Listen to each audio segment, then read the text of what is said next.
sengaja akan saya angkat peran dari wanita, ya, dari seorang ibu yang sebentar lagi bangsa Indonesia akan memperingati Hari Ibu. Tanggal berapa kalau ingat? Tanggal 22 Desember. Sebetulnya peringatan tanggal 22 sebagai Hari Ibu dengan kenyataan akhir-akhir ini itu sudah bergeser maknanya, ya.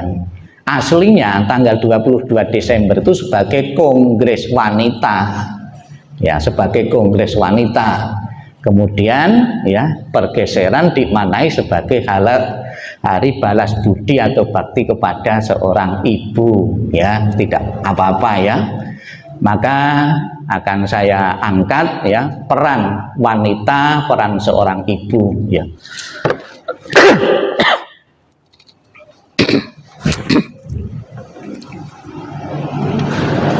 Ya, pengorbanan seorang ibu, ya.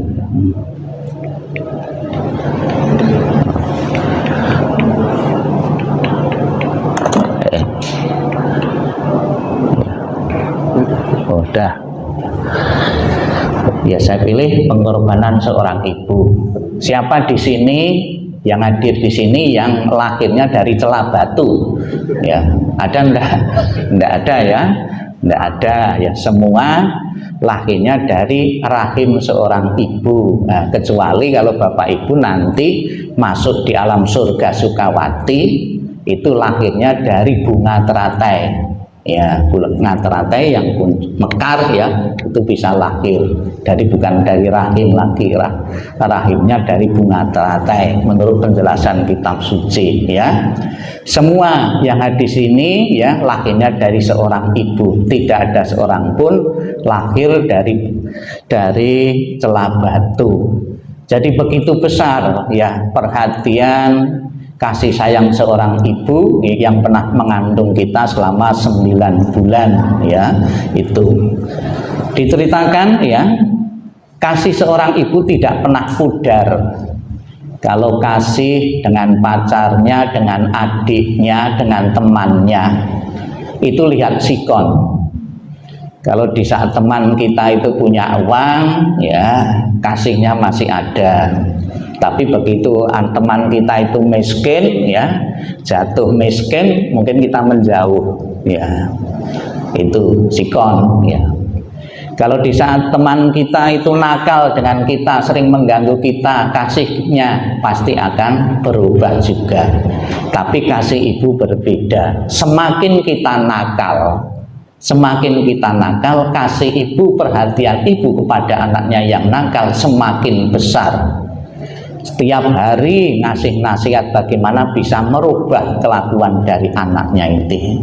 Inilah cinta kasih dan kasih sayang yang tidak pernah pudar, yang tidak pernah berubah dari seorang ibu. Bahkan karena begitu bagusnya kasih ibu ini, cinta dan perhatian ibu ini, Sang Buddha pun pernah menggunakan perumpamaan seorang ibu, ya, yang mempunyai anak tunggal akan memberikan kasihnya sepenuhnya kepada anaknya ini, ya, di dalam Karanya Metta Sutta. Jadi cinta dan perhatian ibu tidak pernah pudar kepada anaknya. Maka kadang-kadang kalau anak yang nakal sering memanfaatkan kasih ibu ini, cinta ibu ini. Misalnya tidak dibelikan apa-apa nangis, tidak dibelikan apa-apa nangis. Nanti setiap mau beli apa-apa biar dibelikan nangis dulu, ya. Itu ada yang menggunakan taktik seperti itu, ya, memanfaatkan cinta seorang ibu, ya, itu. Ini mah, ya. Biar tidak sepi sekarang nyanyi dulu, ya, lagu ibu. Ada yang hafal, ya? Apa? Ayo, kasih ibu. Ayo, kasih ibu sepanjang masa. Ayo, lagu anak-anak, ya, itu kasih ibu sepanjang masa, ya. Kalau betul, ya, berikan tepuk tangan. Kalau betul, ya. Kalau salah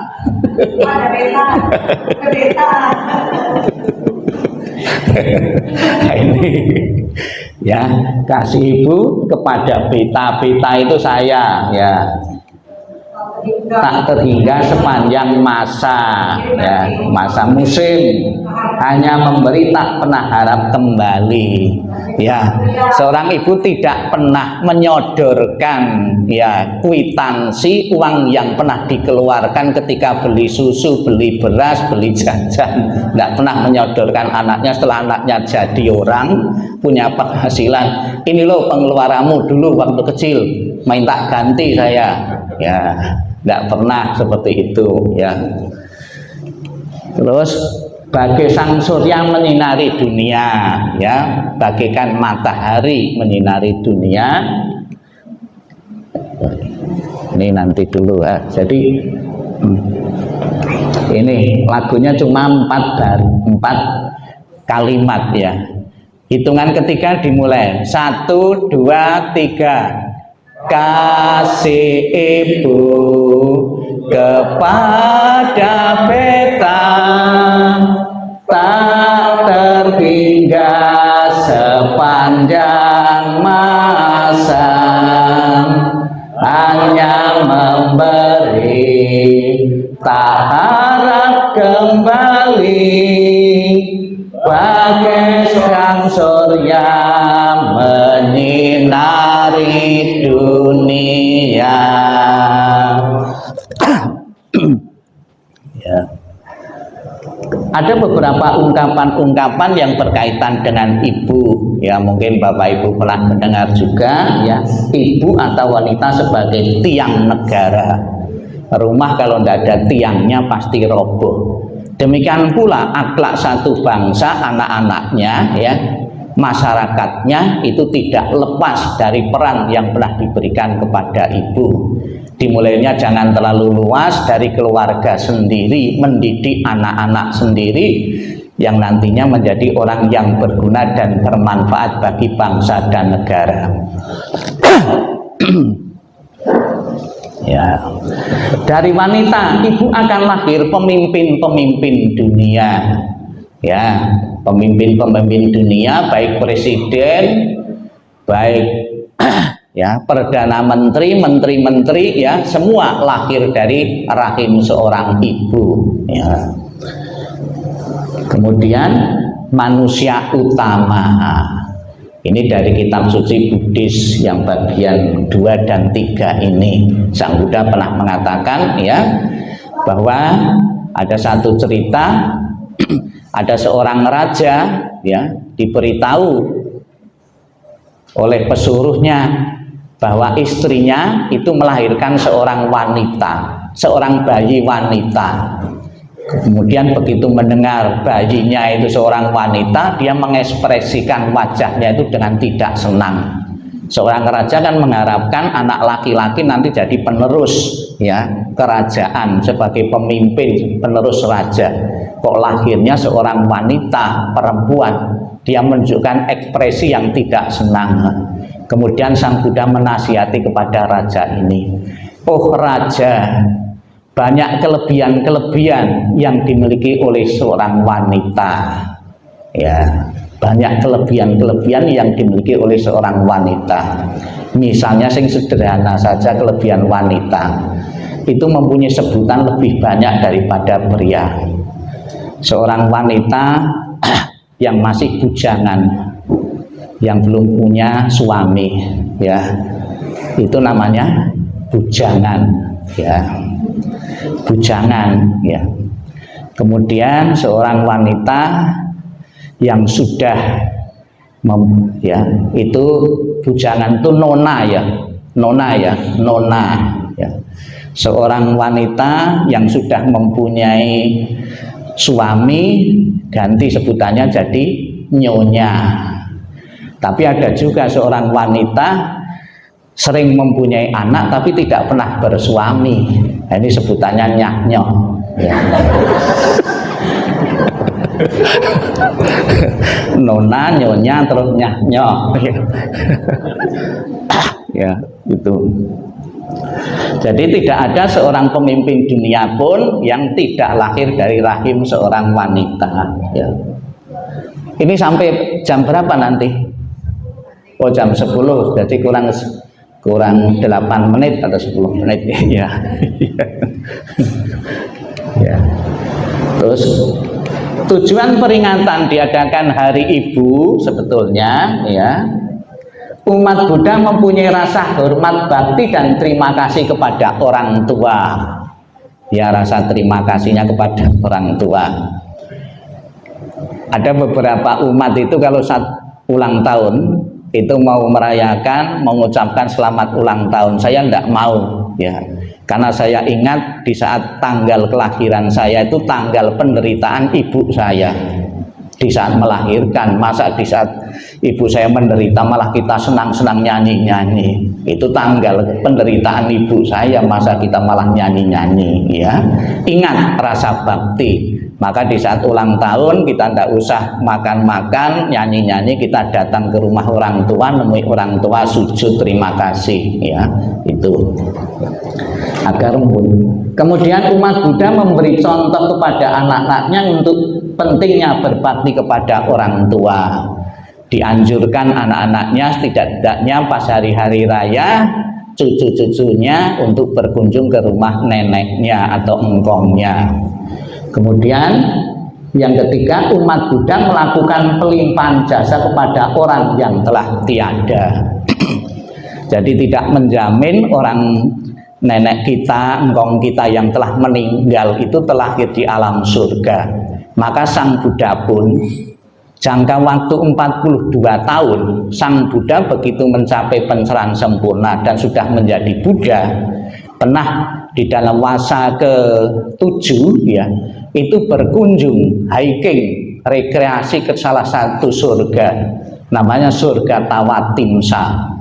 Dia mengunjungi ibunya Dewi Mahamaya yang terlahir sebagai seorang dewi di sana. Sebetulnya ibunya itu terlahir di surga yang lebih tinggi, di surga Tusita. Namun ibunya itu disuruh turun ke Tawatimsa. Dengan satu pertimbangan, di Tawatimsa itu banyak dewa-dewa dan fasilitas hallnya mungkin lebih besar untuk diadakan ya kursus abhidhamma, diajari abhidhamma. Kenapa surga dewa yang di Tawatimsa tidak bisa naik ya? Karena ya tingkat kebajikannya ya itu lebih banyak di Tusita. Jadi orang yang tingkat kebajikannya yang tinggi lebih bisa turun, tapi yang di bawah tidak bisa naik.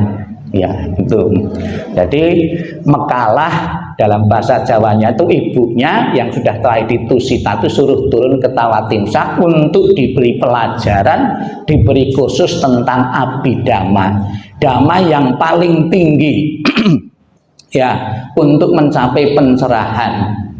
Loh, kenapa orang sudah terlahir di surga kok dikasih pencerahan, dikasih bimbingan dharma? Menurut agama Buddha, surga bukanlah tempat ya, atau belum bebas dari kelahiran. Selama kebajikannya itu sudah habis dinikmati di surga, kalau sudah habis ya bisa pindah ke alam lagi. Maka di kalangan umat Buddha, tujuan umat Buddha yang utama bukan ke surga tapi ke nibbana. Surga masih mengalami tumimba lahir, maka ibunya biar tidak tumimba lahir lagi, dibimbing dengan abhidhamma biar mencapai pembebasan. Itu ya, orang yang sudah masuk surga pun diingat oleh Sang Buddha untuk diberi bimbingan agar terlahir di alam atau di tempat yang lebih tinggi. Nah, lebih-lebih Bapak Ibu sekalian, orang tua kita, engkong kita yang pernah melahirkan kita, itu kan kita tidak tahu secara pasti ya. Maka perlu diadakan pelimpahan jasa setidak-tidaknya di saat cingbing maupun ulambana. Itu ada gunanya ya. Ingat kepada orang yang telah melahirkan. Ya, ini contohnya, gambarnya. Ya, ini setidak-tidaknya kalau tidak setiap hari ya selama hidupnya sekali berbaktinya, saat jadi manten pura-pura nangis-nangis ya, ya pura-pura nangis-nangis tahun ya. Kapan hari saya ke Lampung ya, itu memberkahi manten ya, itu karena mantennya sudah yatim piatu, yang nangis lebih banyak ternyata yang kalau yatim piatu, wah sayang ya, tidak ditumbuhi orang tuanya sendiri, yang memakili orang tuanya itu cece-nya ya, itu ya. Di saat jadi manten itu dalam tradisi Jawa maupun di wihara itu biasanya sungkem ya. Kemudian mau pamit kerja itu juga ada yang sungkem. Kemudian tadi itu dicontohkan Bante Bodhi itu mengadakan upacara ulambana ya. Masih kurang 4 menit ya, itu mungkin jamnya itu ditutupi saja.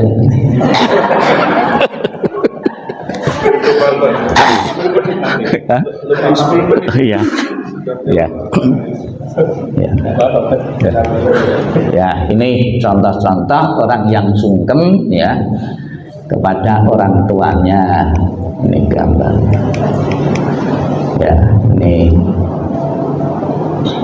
Jadi anak kecil ngamplas ibunya ya. Ya, ini ditunjukkan kasih seorang ibu, sama-sama cacat, ibunya juga cacat, anaknya juga cacat, mau memakaikan pakaian ya bagi anaknya ya. Kemudian ada bermacam-macam kegiatan-kegiatan yang berkaitan dengan hari ibu ya. Ya, cepat saja ini. Coba kita baca bersama-sama ini ya. 1, 2, 3. Seorang ibu memelihara 10 orang anak, tetapi 10 orang anak belum orang ibu.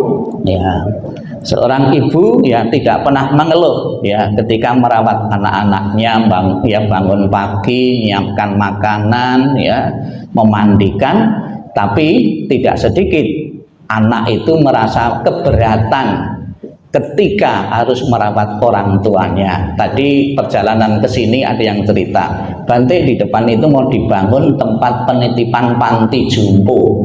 Ya, jadi orang tuanya ya yang tidak mampu merawat di rumah, tidak 24 jam, sementara itu dititipkan di rumah penitipan panti jompo. Ya, itu. Ya ada juga memang anak orang tuanya itu nitipkan anaknya ya itu ya. Ini ternyata begitu besar juga perhatian agama-agama ya kepada seorang ibu, bagaimana harus berbakti ya kepada anak-anaknya ya. Ini contohnya di dalam agama ini ya. Di dalam agama yang lain, jika ibu wajahnya selalu memancarkan keceriaan, seluruh rumah tangga bahagia. Tetapi jika wajahnya cemberut, suaminya akan semuanya akan kelihatan suram. Maka saya pesan kepada bapak-bapak ya, biar ibu-ibu selalu ceria, happy, ngasihnya uang belanja jangan telat ya. Ya, dia selalu ceria. Keceriaan dari ibu ini juga akan mempengaruhi keceriaan anak-anak. Ya ditangisi terus anak-anak, ibunya tidak pegang uang, tentunya sumpek ya. Dan juga malah bisa meningkatkan kemarahannya. Nah, coba kalau uangnya lebih, bawanya lebih, tentunya itu beda penampilannya ya gitu. Ini dalam agama lain ya. Di dalam agama Buddha sebetulnya banyak ya, tapi karena waktu sudah diatur ya, saya pun juga tidak berani ya. Lain waktu saja kita teruskan teori ini. Semoga dalam waktu yang singkat ini sebagai gambaran Bapak Ibu bagaimana harus berbakti kepada orang tua yang telah melahirkan kita semua. Namo Sang Hyang Adi Budaya, Namo Buddhaya.